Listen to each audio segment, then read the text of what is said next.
Hey everybody, it's Sci-Fi Modeler here, back with part 2 of my Millennium Falcon from MPC build. So, before I start, please don't forget to like and subscribe. Okay, so, at this point, I have pretty much all the pieces assembled for the most part on here. I even put the two photo etch headlight pieces there in the front, the photo etch rear, which you guys saw last time, and everything's. And I also added some of these small grills as well. So at this point, I'm going to prime and paint this separately. I'm not going to glue it together. I'm going to prime and paint and get most of this done. And then I'll do the lighting and finish it up. Now, the reason why I did that was the cockpit. Okay? Seeing how this isn't really it's not too expensive, but it's not real cheap either, this model.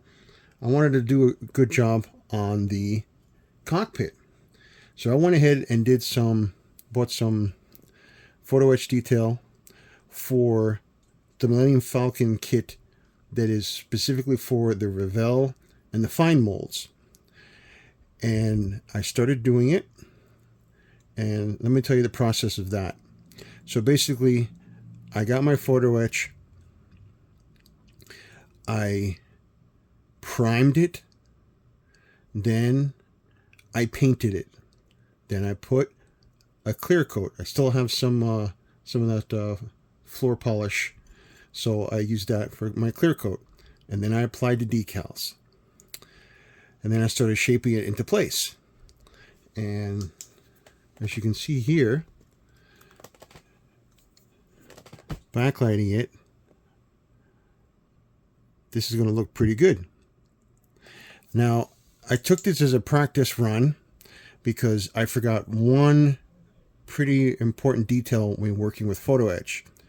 You should anneal it, which means you should heat it up so that after you bend it, it stays in shape. I did not do that with this, so that's why all these little tiny hooks here, they're supposed to go into a ring. That would be really difficult to put together. And then I was trying to figure out what part of the cockpit I should keep, what part of the cockpit should not be put in here.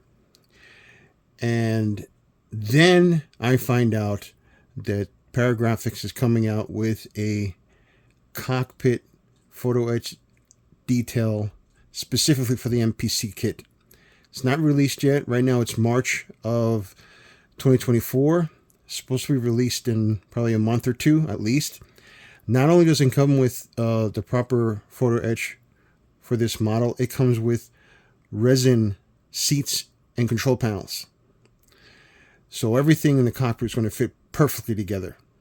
So I decided, okay, take this as a practice run and just go ahead and get the other kit. Oh, by the way, I neglected to state, after I dropped this, sorry guys, dropped it. Well, anyway,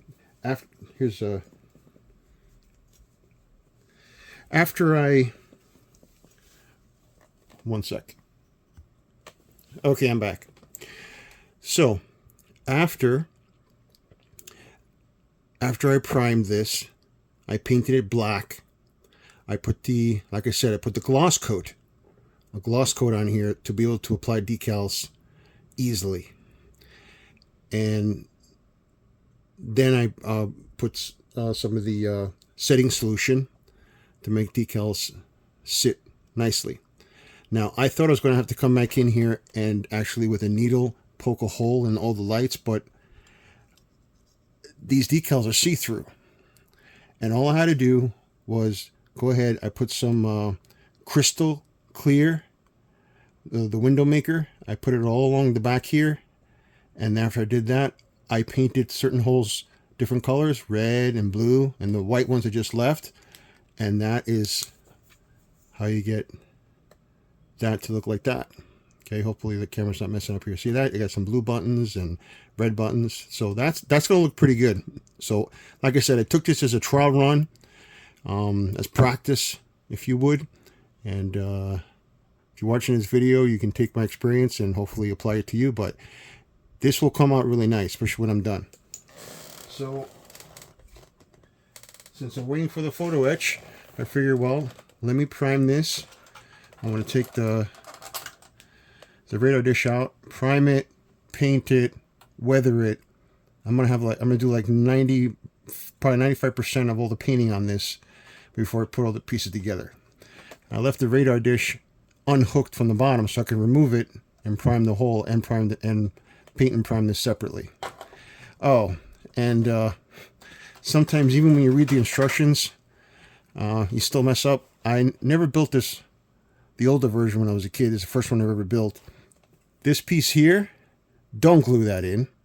It's supposed to be a fit piece so that you can rotate this dish up and down. I did not know that. I cut off those little tiny ends I thought were supposed to be cut off, but those were supposed to go in here to give it sort of a hinge. So after I glued it, I angled it to what the typical position is on a Falcon anyway, and that's where I got that. So I'm going to start priming and painting this, and you'll see that in a future video. And after I finish that, I'll do the lighting, and I guess the last step will be putting the cockpit together and finishing off the painting on that.